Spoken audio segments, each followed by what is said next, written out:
Democratic U.S. senators have drafted a letter to Republican Senate Majority Leader Mitch McConnell insisting legislation designed to solve Puerto Rico's debt crisis should include a mechanism for the island to restructure its debt, according to a draft of the letter seen by Reuters. The move is a challenge to Republicans pushing bills in Congress to bring Puerto Rico's finances under federal oversight, who are generally opposed to letting the U.S. Commonwealth restructure its debt.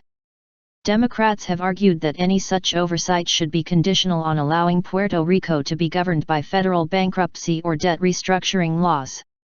A congressional source familiar with the letter said Senate Democrats plan to make it public on Tuesday ahead of a hearing on Puerto Rico by the House Committee on Natural Resources, but timing remains uncertain. A solution must allow Puerto Rico to restructure a meaningful portion of its debt, according to the draft of the letter, which noted that Puerto Rico was included in Chapter 9 of the U.S. Bankruptcy Code until 1984, when Congress inexplicably excluded it from the nationwide approach to resolving municipal insolvency. Letters such as this are generally aimed at demonstrating party unity and are typically circulated to collect as many signatures as possible to show strength on a given issue. The congressional source said this letter's authors are expecting signatures from all 44 Democratic senators and 2 independent senators.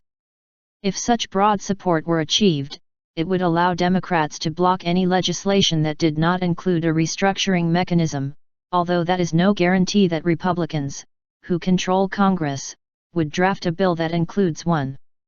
A restructuring option would be a coup for the island's governor, Alejandro Garcia Padilla, who has long said Puerto Rico needs to cut its $70 billion in debt to grow its economy, a stance that has faced resistance from creditors. Aside from its debt load, Puerto Rico faces widespread economic strain, including a 45% poverty rate and a shrinking tax base, as a growing number of citizens jump to the mainland United States.